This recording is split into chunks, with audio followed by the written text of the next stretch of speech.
Qashqadaryo ta'lim tizimida katta yangilik. Abituriyentlar, talabalar va o'qituvchilar uchun birdek kerakli bo'lgan Eduzon test platformasi yaratildi. Qashqadaryoda ta'lim sifatini oshirishga qaratilgan yangi innovatsion loyiha Eduzon test platformasi yaratildi. Qarshi shahrida o'tkazilgan rasmiy taqdimotda ta'lim sohasi mutaxassislari, pedagoglar, jamoat faollari va ommaviy axborot vositasi vakillari o'rtasida mazkur platformaning imkoniyatlari yuksak baholandi. Mana hozir juda katta taqdimot bo'lib o'tdi. Uchqun aka, Eduzon test platformasi haqida o'zingizni fikrlaringizni bildirib o'tsangiz.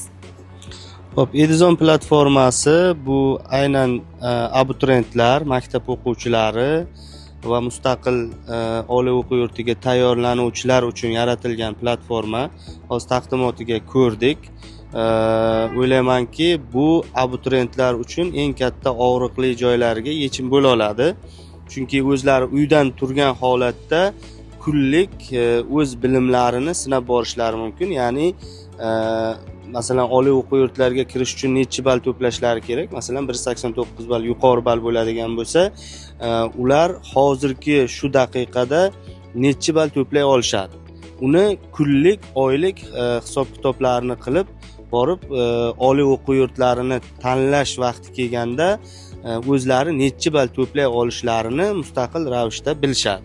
Eduzon test platformasi abituriyentlarga davlat test markaziga tayyorgarlik jarayonini ancha yengillashtirishi, bilimni real baholash va xatolar ustida ishlash imkoniyatini beradi.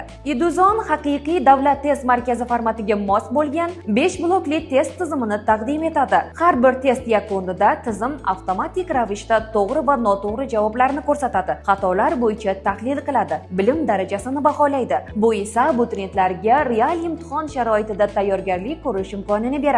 Platforma 10-11 sinf o'quvchilari va abituriyentlar uchun davlat test markazi savollar bazasini taklif etishi bilan birga 6-9 sinflar uchun fanlar bo'yicha choraklik testlarni ham taqdim etadi. Bu yoshlar bilimini muntazam baholash va mustahkamlashga xizmat qiladi. Eduzonning sun'iy intellekt asosida yangi funksiyasi o'qituvchilarga darsdan so'ng test tuzishga vaqt sarflash zaruratini kamaytiradi. O'qituvchi faqat mavzuni yuklaydi, sun'iy intellekt esa avtomatik ravishda test yaratadi.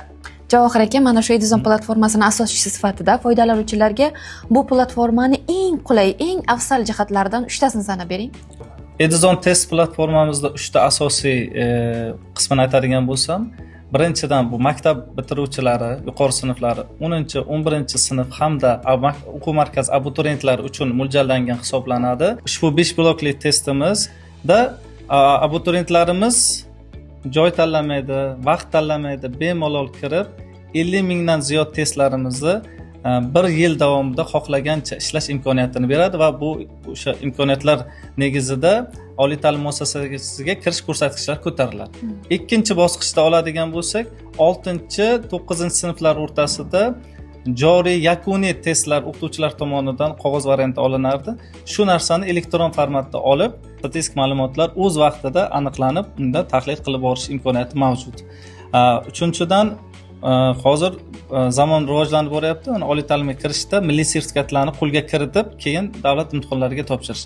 Bunday milliy sertifikatlarga tayyorlanish jarayonida bizning platformamiz orqali kelgusida bemalol milliy sertifikat testlari, mock testlar qilishimiz mumkin, qilyapmiz. Plus o'qituvchilarimizda ham ozgina og'riq bor, ya'ni ularda toifa sertifikat malaka testlari bor. Ushbu testlarni ham biz bazaga joylashtiramiz va bugungi davra suhbatimizda bir taklif bo'ldi. Olimpiadalar ko'p yurtimizda. Olimpiada testlariga ham tayyorlaydigan o'sha platformamizga qo'shimcha qilib bersangiz, yana ham o'quvchilarimiz dunyo bo'yicha olimpiadalarda qatnashib yuqori o'rinlarni qo'lga kiritadi degan tavsiyalar bo'ldi va biz buni qisqa muddatda qo'shtirib beramiz. Rahmat. Hozirda platformadan eduzon.uz sayti va Telegramdagi kuchukcha Eduzon bot orqali ro'yxatdan o'tib foydalanish mumkin. Taqdimotda ma'lum qilinishicha, Eduzon yaqin kunlarda Play Market va App Store uchun mobil ilovalarni ham ishga tushiradi.